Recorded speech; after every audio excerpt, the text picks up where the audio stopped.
Hello and welcome back to my blog. My name is Sabine. I'm a nutritionist and health coach, and I specialize in fatigue and stress management.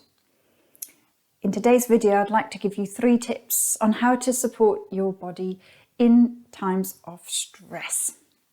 Now, before I get there, I'd like to give you a quick overview about what happens in the body when you're stressed so that you can connect the dots. So short bursts of stress our body can deal with, and it can actually be quite healthy for us. However, chronic stress is what most of us experience in today's world, and it is this constant stress that can cause the damage in the body. And it's not just the physical and emotional stresses. Food intolerances, lack of sleep, nutrient deficiencies, blood sugar swings, toxins in our environment, all this adds to our stress bucket. And we should ideally empty this stress bucket on a daily basis. So a very quick overview of what happens in the body when we are stressed, and you will see very quickly how this can cause an issue in many areas of the body when the stress response is constantly triggered. And I just love the example of the caveman because it makes it clear to us that the following is meant to happen in our body when we're stressed. It is a natural survival mechanism. So it should just not be triggered all the time. So the caveman probably had a lot of relaxation in between as well when he was, hunting. And those relaxation periods we don't really get these days or allow ourselves to have. So here's what happens in the caveman's body when he's threatened by a tiger, for example.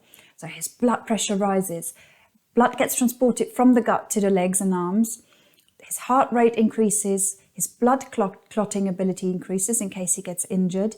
The stress hormones trigger the liver to produce more glucose. So glucose is the blood sugar, so that the blood sugar level goes up. And all this is meant to give him superpowers, so that he has enough energy and alertness so he can either run away from the tiger or kill it. And what the caveman's body doesn't need in that moment is his immune system, his reproductive system, his digestive system, those 3 in particular. So all those have to take a back seat, basically. And the body is fully focused on the stress response. And I basically see it as if we're constantly running away from fighting tigers, running away or fighting tigers in a metaphorical sense. So you can see that constant stress overstimulates the nervous system and suppresses the immune, reproductive and digestive systems. And then you get symptoms such as frequent colds, raised blood pressure, weight gain around the middle, frequent headaches, sleep problems, disturbed menstrual cycle, fertility issues, digestive issues, cravings, etc., etc. You can see that it's really important to give yourself a few minutes a day to really look after yourself, to calm down and relax. So here are my 3 tips on what you can do to help your body cope better and switch off that stress response.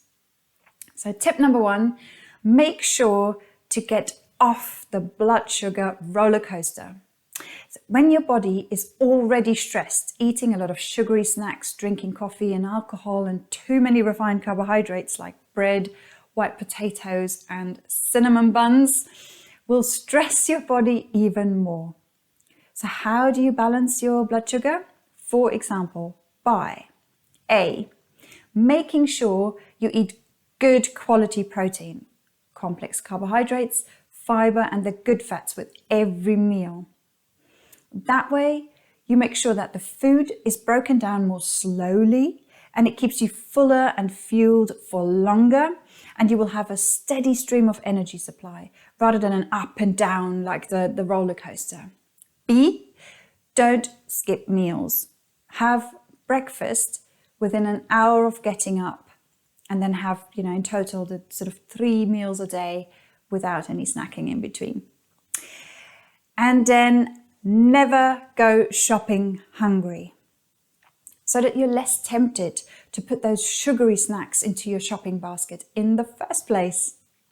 Tip number 2, empty your stress bucket at the end of the day by having a wind down phase before you go to bed. So here's an example. Dim the light everywhere, maybe put some candles up, but choose the soy wax candles because the conventional ones could potentially be quite toxic. Drink a mug of chamomile tea, have a bath with magnesium salts ideally, and read your favorite book for a few minutes. So that's an example of a wind down routine. And it's really important that you do it in the same order every night in order for your body to learn that it is now time to relax and unwind. So you can set anchors basically, and this can really help improve sleep as well. Eventually your body will get to that sort of relaxed state automatically, and it will unwind around that at the same time.